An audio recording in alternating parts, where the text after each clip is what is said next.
अरे कबूतर कितनो ऊंचाई उड़ ली कबो ओकरा थकान ना होई। अरे कबूतर कितनो ऊंचाई उड़ ली कबो ओकरा थकान ना होई। बाबू वीआईपी आवता पहुंच कर रही है ना तो गाड़ी में पास हो जाई बुझाई जाओ साथ में।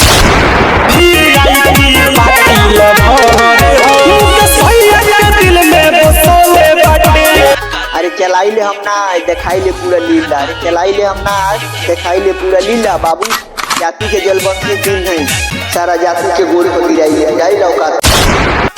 जतिये निशाते बसवाल का करी जतिये निशाते बसवाल का करी जेकर कुल महाकाल के।